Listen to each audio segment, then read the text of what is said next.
Hi, welcome to Posture and Concussion. I'm really excited to be presenting this information to you today. And if you've ever been to any of my webinars or lectures before, you know that I always keep my notes with me, so I don't forget any major information that I want to make sure that you have. But I also use my SlideShare. So I'll be sharing my screen with you so that you have some good visuals of what it is that I'm talking about. And I'm going to try and make sure that you can see me as part of the screen, which is what I'm hoping to do with this screen share. And so that when I talk with my hands, and so I'm always, touching different things, again, showing you a visual of certain things that I think are really important for you.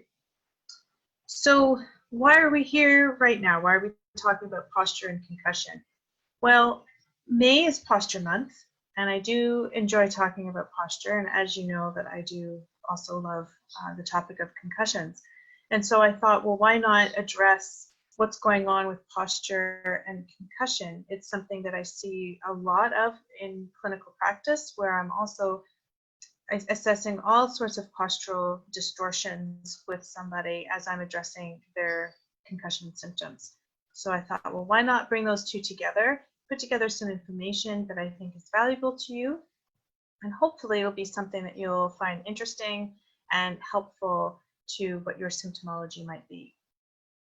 Okay, so what we're going to do is I'm going to share my screen, and hopefully it will work.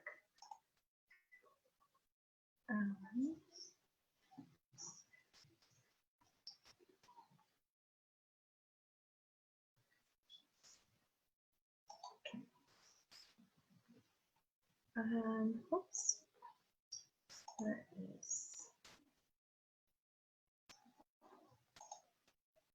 it?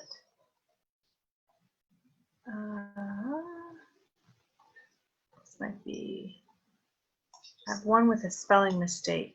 I'm not sure if this is it. This is the one with the spelling mistake. Anyway, that's okay. We'll live. Okay. So usually when you have a postural issue with your concussion, you've got headaches, eye pain, neck pain. Pretty sure those are standard. Now, if you don't have concussion or traumatic brain injury, but you are somebody who works at a desk for long periods of time, this may also be very pertinent to what's happening for you as well. So a lot of desk workers will have a lot of similar symptomology: eye pain, neck pain, shoulder pain, and then it also feeds into back pain.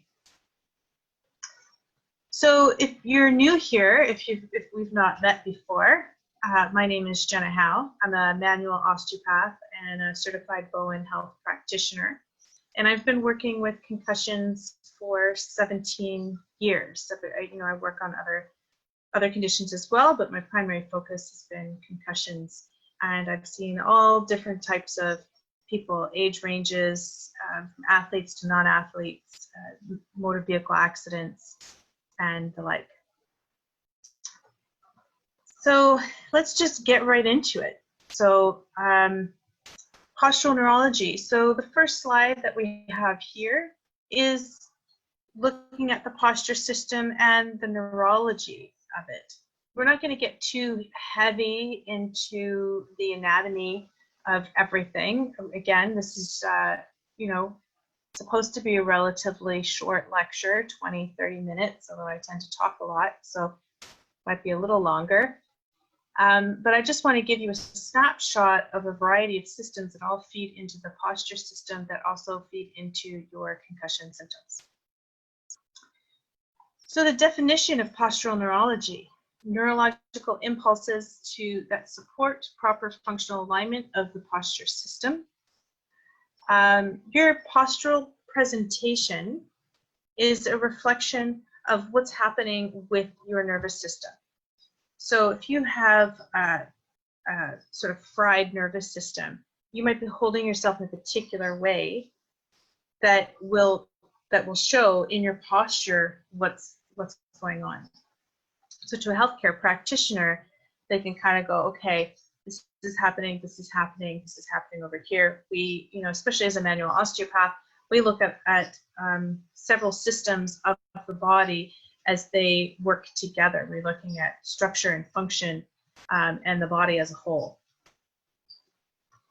So in postural neurology, we have sort of three primary systems that we're looking at. We're looking at the vestibular system, which is how you balance in space, and your visual system, so squinting, forward head posture is something that we're going to be talking a lot about today. So if I wanted to squint, look at the camera, check out stuff, that kind of thing, right? So if you've done any kind of work on the computer, you know what I'm talking about. Also, the things that challenge the visual system is rotation of the neck. So the eyes are always wanting to stay neutral in space, and the body positions itself around that alignment of the eyes, essentially. So, for example, I talked a little bit about my own eye issue, but for example, if we've got an issue moving right to left with the eyes, if there's a weakness in one eye, then the side that's dominant might have a bit of a rotation as the body's trying to create the dominant eye in the center field of view. So head rotation. Then we also have a head tilt, which is related to convergence.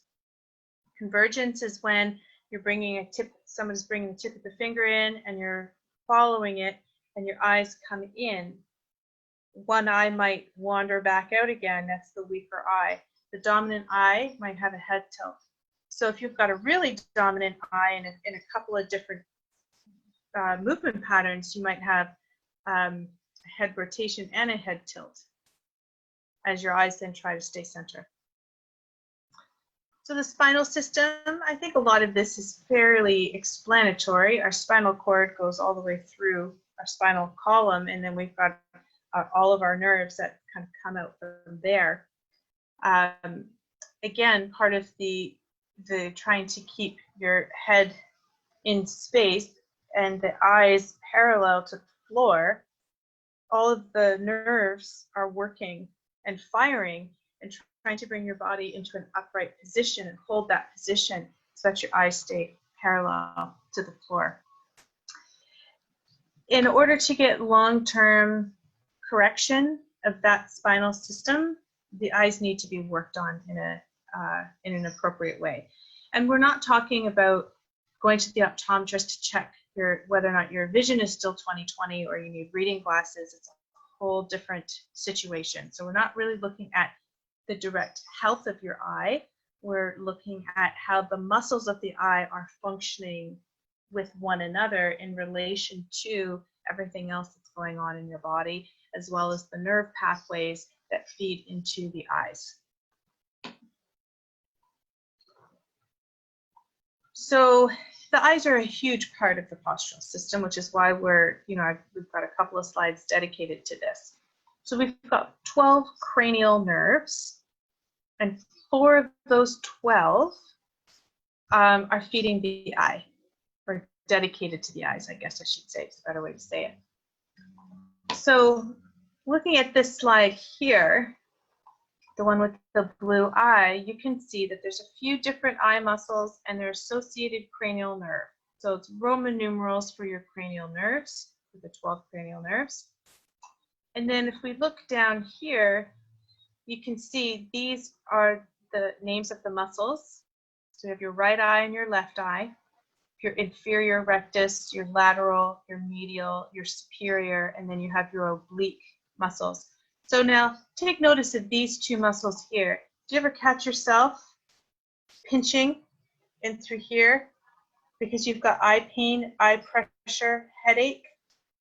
Oftentimes, it has something to do with here when I'm doing an evaluation on somebody.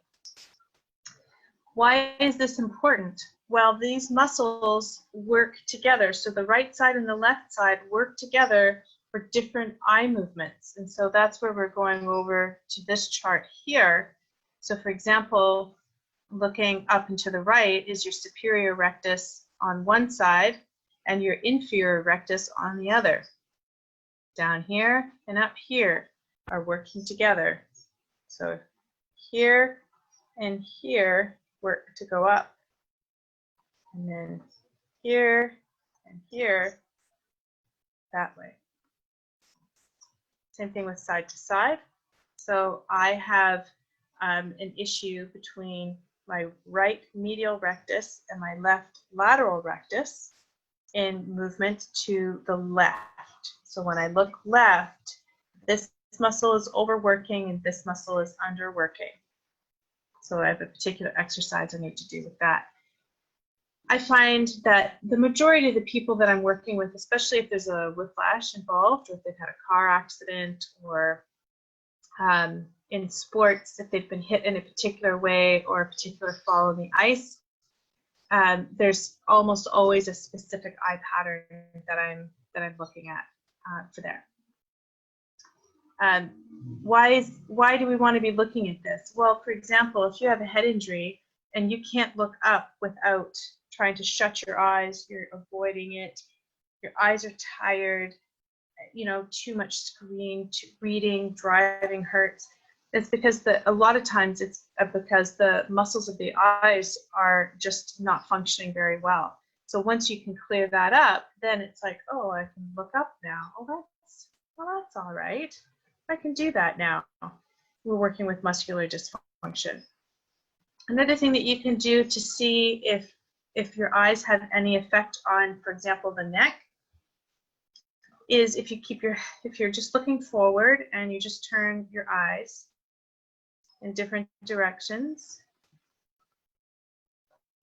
and see if your head wants to follow. Now, it may follow, or it might just feel like it wants to follow, or maybe you feel like it's just harder. So for me right now, it feels like it's a little bit more challenged to look to the right.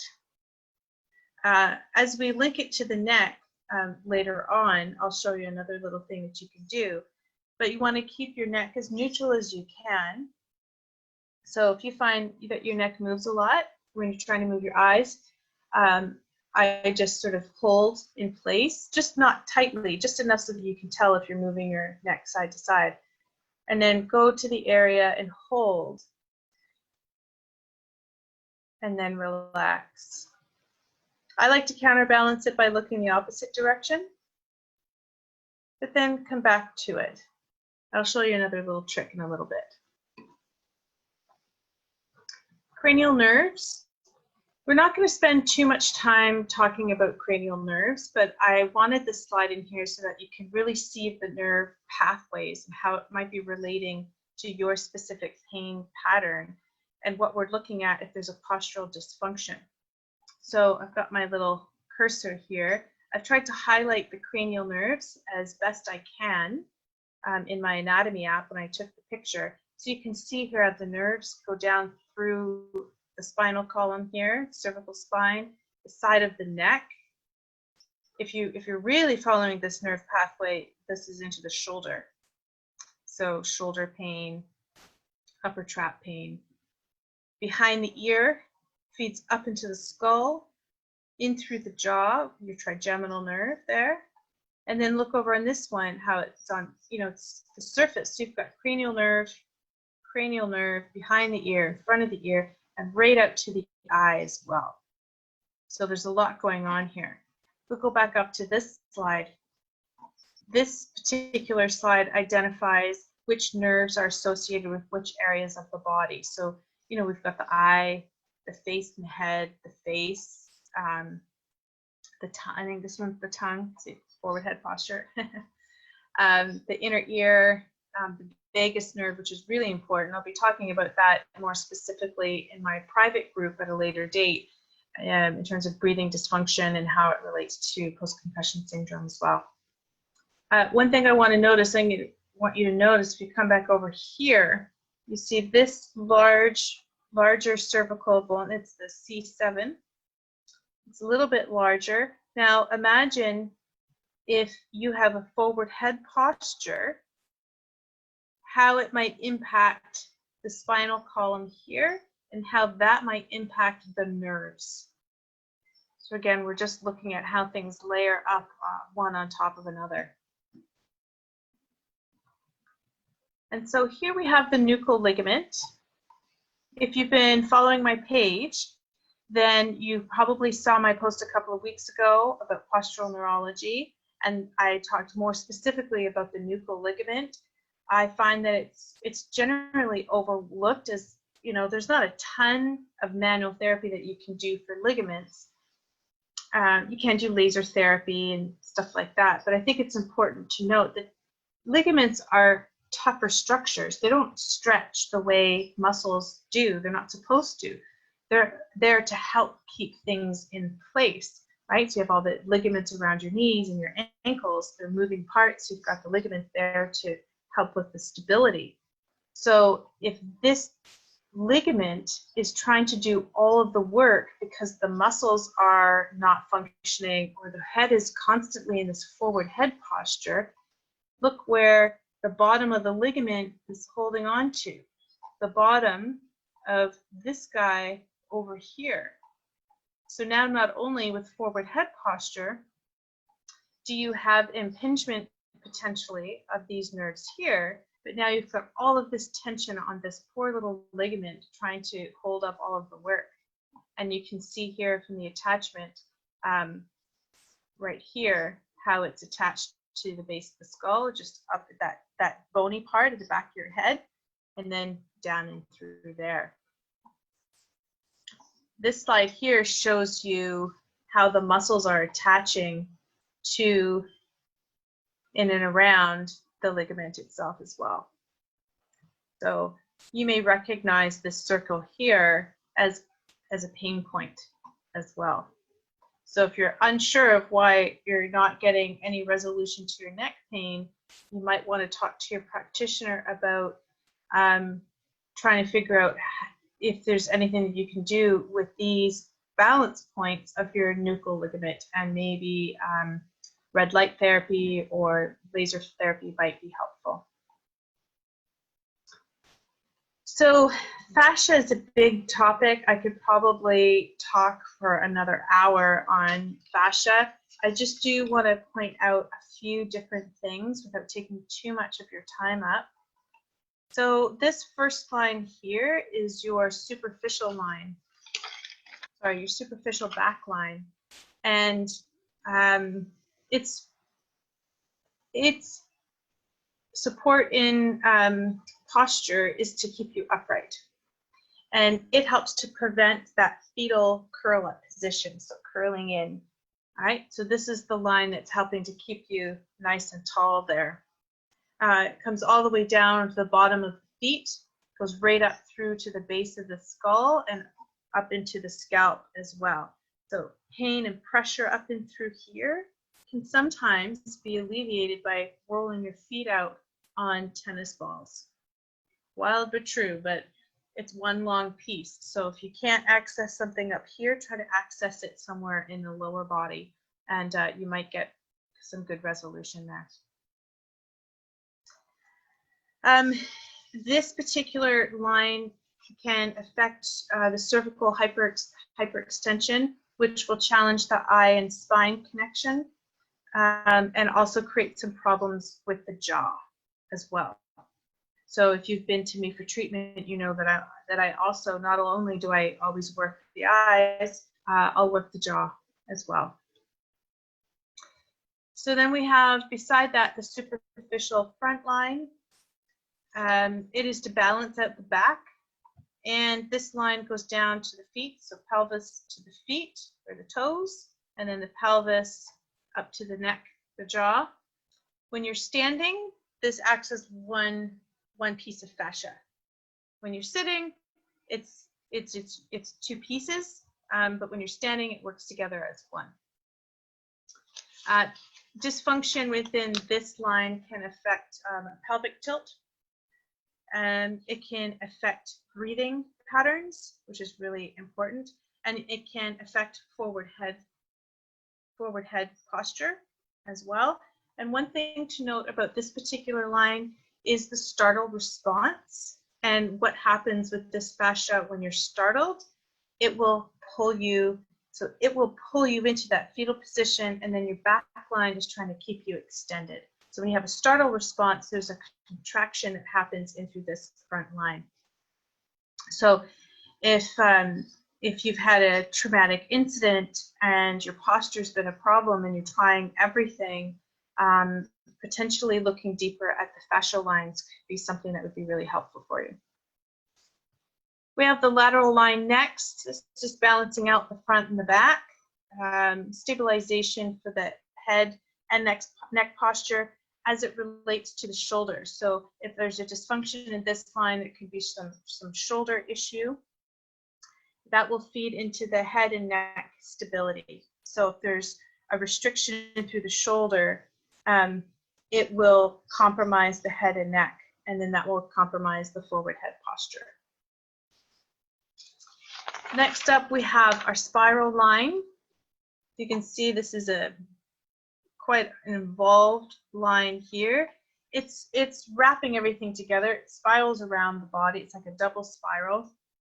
Maintains balance across all planes of movement and all of the lines of fascia as well. It can feed into arch pain. So, and when it's, so just look at the cursor here, so that can pull up and it can create a forward head posture as well when it's out of balance. We have our arm lines over here. They don't have a ton to do with posture specifically. However, I do see dysfunctions within this particular system quite often, especially for those who were on a bicycle and they were hit by a car because the elbow was flexed. And so the restriction at the elbow will actually feed up into the shoulder and the mid-back. The shoulder will be pulled out of position. It'll put a drag on the rib cage, and it'll affect your breathing patterns. So that compensation happens at the ribs and the scapula, and then breathing as well. This next one, the functional line, not a ton to do with posture unless you're looking for stabilization in a non-standing position. So we're looking, this is, you know, more applicable, say, for sports or something like that. This deep front line is a huge issue. It's kind of deep into the core of the body. So these guys over here are more superficial.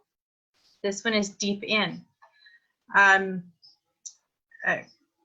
Compensation pattern within this system is a collapsed core. So again, when the core collapses, it pulls your neck and shoulders out of alignment. It will create issues for the jaw as well. It will create issues for the pelvic floor. And I know it's not something that a lot of people like to talk about. However, if since your injury, you've been having more issues with your bladder, again, that might be something related to the deep fascial line there, and perhaps some of the muscular dysfunctions associated with the inner thighs and the pelvic bowl. Something that could be something else that this is related to is dysfunctional breathing patterns, and it can create like a hyperflexed position, either hyperflexed or hyperextended. So it can create issues in both positions. And something that could be good for this deep work, this deep fascial line, is work with the psoas, so the inner hip flexor, inner thigh, and perhaps some visceral manipulation can work with the fascia deep in that line as well. So that's what we have for our fascia, just so that you can see how important that is. Fascia, you know, using the melt balls can be really good. Foam rolling, if done appropriately, can be really good. one thing I try to get my concussed clients to avoid is invoking a ton of pain reflex. So try to find easier ways to work on those areas of the body. And I do appreciate that sometimes your head and neck are so sore that the last thing you want to do is actually do any work on them. So I wanted to show you these fascial lines so that you can see that there might be other areas of the body that you can work on that may have a positive effect from what's going on from the shoulders up. So with dysfunctional movement patterns, we've got the eyes. We talked about that, how one side of the eye and the other side of the eye are working together. Oh, I think no, I got it. I'm sorry, we talked about convergence as well. Then we have whiplash. This is a really common one. Now, in most concussions, there's a whiplash effect. You need to determine what is the specific dysfunctional pattern at play, but a common one that I see often is the back of the neck overworking for the front of the neck. So what you would do to correct that is just massage the back of the neck, 30 to 60 seconds, no particular way. Don't dig.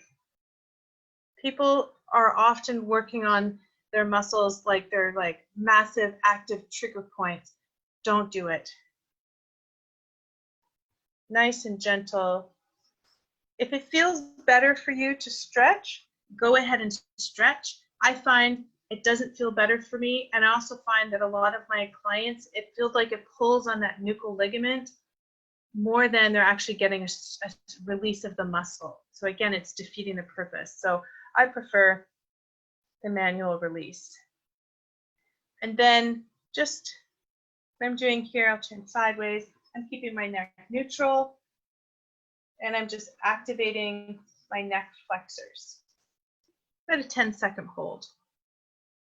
And then with your upper traps, a common compensation pattern is really tight upper traps, right? They feel like they're like this, and either weak lats, latissimus dorsi, or weak mid-back. So what I'll do is I'll, again, try to get people to perhaps do a massage, maybe a stretch on each side, and then a little elbow squeeze. I know you can't really see my arms, but I'm holding them up and then squeezing my elbows down and back. And then angel arms, I'll move over here, up and down, squeeze, up and squeeze. So again, the order is really important. So you can do the release first and then your activation. So this just shows you how the upper and the lower traps, it really is one sort of piece of muscle, but have sort of different fiber directions. So this upper part tends to be what gets overcompensating, or this mid part down and through here. And you'll recognize these areas as hot spots of pain, right? Someone jabs you right beside that shoulder blade and you feel like someone's got a hot poker into your mid back. There's other muscles going on and having some stuff in there, but this is a common pattern that you'll see. Now with these suboccipitals, I assess these always as well. If I've got somebody, I often find that there's an issue between the back of the head and the eyes. Oftentimes, it's an overworking of these muscles here and a weakness in through the suboccipitals. So here's one thing that you could try. You could just bring your fingertips up here, and you'll find the tender spot and just lightly hold. Just light. 10 to 20 seconds. And then little chin tuck.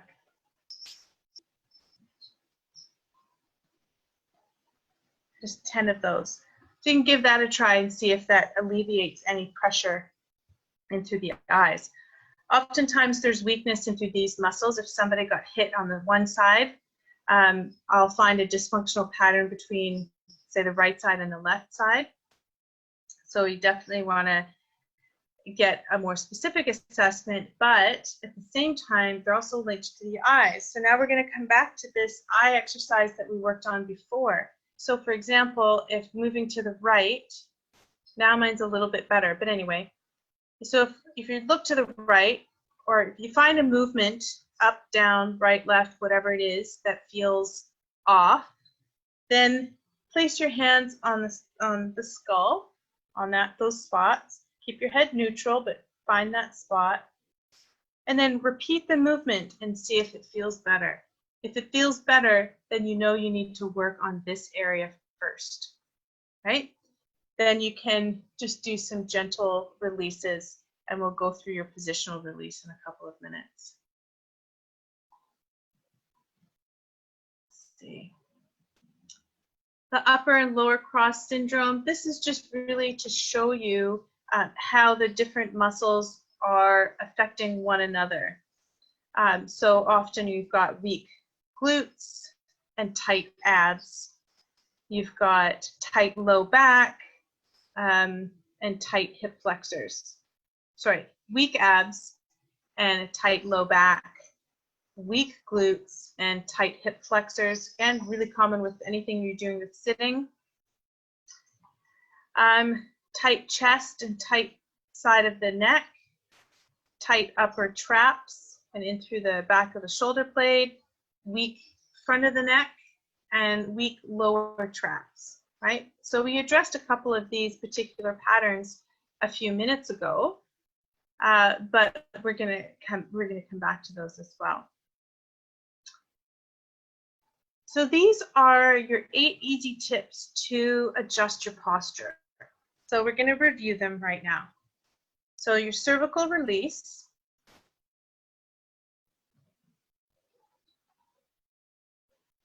and your flexion activation. So this is called an isometric contraction because I'm contracting the muscles without movement. It's about 25% power. So we're not looking for how strong am I, you're just looking to activate the muscles. Then your trap. Again, we went through that. Massage your traps. You can stretch your chest. This is great to do if you do a lot of computer work anyway. And then your angel arms activation. You can do this sliding up and down a wall. You can lay down on the floor and do it, or you can just do it in the air, just like that. We've already gone over our eye look and neck hold movements. This one, the SCM release, keeping your eyes neutral, this one here. So if you find that when you're rotating your head and it feels a little tight and stiff in one direction or the other, you can do this active release. So I'm going to work my left side. Now, a lot of people will move their eyes around. I want you to keep your eyes neutral. And then 25% pressure. I'm going to imagine I'm rotating. Eyes are neutral. About 5-ish seconds. I like to look the other way just to counterbalance the stretch. You're going to repeat this 3 or 4 times. And then when you're done, you're going to turn them back and look. And then you're going to feel like you've got way more rotation. You want to do that on both sides. Chin tucks and positional release for the suboccipitals. So your chin tuck, so neck is neutral, tuck, tuck, tuck. Really tiny. Don't do this. Okay? Neutral, pull back. If you're laying on the floor, what you can do is just flatten your neck to the floor. Flatten your neck to the floor. The positional release for the suboccipitals, you're going to use your fingertips. You're just going to find the tight spot. I don't know how well you can see this because as soon as I turn my head, I can't see the camera anymore. So for example, this is a tight spot. And tight is general. We all mention our tender spots as tight. Just find the tender spot. Hold there, and then move your head around and find right there. So find the position where that tenderness drops away. And you're going to hold that for about 90 seconds. And then you're going to just work your way around, finding those spots. Then you're going to, if you're laying on the floor, you can hug your knees to the chest, 30 seconds to a minute. And then as you're laying on the floor, your feet and your hands go to the ceiling. And then you're going to drop one arm back to the floor and the leg down towards the floor. So up to the ceiling, like that, drop and drop. There are different ways that you can modify this particular exercise. So you could also just keep your arms in and just tap a toe, alternating tapping toes on the floor. So your legs are in a 90 position, your back is flat, and you just tap, tap, tap with your toes. So that would be a modification for that. Your hip flexor stretch. So most of us know how to stretch our hip, whether you're kneeling down and one leg forward or you're standing up. And then a hip bridge, that's for your glutes. So you're laying flat on the floor, knees are bent, your feet are flat on the floor. And you're going to raise your hips towards the ceiling and hold. There's a ton of variations of your hip bridge, glute bridge, but that is your basic one. And you'll have some challenges getting those hips up if your glutes are weak or if your hip flexors are a little bit too tight. And the stand and reset. So this is something, that I used to teach in one of my posture classes about 20 years ago. I like to do this in a mirror. You don't have to, so if you don't have a full-length mirror where you can see your feet to your ear, essentially, don't worry about it. You're going to stand with your feet hip to shoulder width apart. You're going to imagine that you're picking up your arches up off the floor as if someone's going to tuck their fingertips underneath your arches and you're just making sure they have room for that. You want to check to see that your kneecaps, the midline of your kneecap is in line with the middle of your ankle. If it's not, if the knees are turned in a little bit, you're going to have to squeeze those glutes just to pull those knees in alignment. And this is why the mirror is really effective, so that you can see what's going on. You're going to maintain this position. So now you've got your arches, your knees are in line. Now you're going to pull the belly button into the spine so that you're creating a pelvic, your hips are neutral. You're going to keep that, you're going to roll your shoulders up and down. Sort of imagine you're putting those scapulas into your back pockets, and then your hands are going to go facing forward. Now, oftentimes as you're adjusting the shoulders, the belly starts to move out. Tuck that belly button back into the spine, readjust, and then you want to pull your head back so that your earlobe is a little bit more in line with the line of your shoulder. So that if somebody was looking at you sideways, they could draw a straight line where they're close to it between your earlobe, shoulder, hip, knee, and ankle. And if you've got some postural distortions, you'll have things moving in different directions.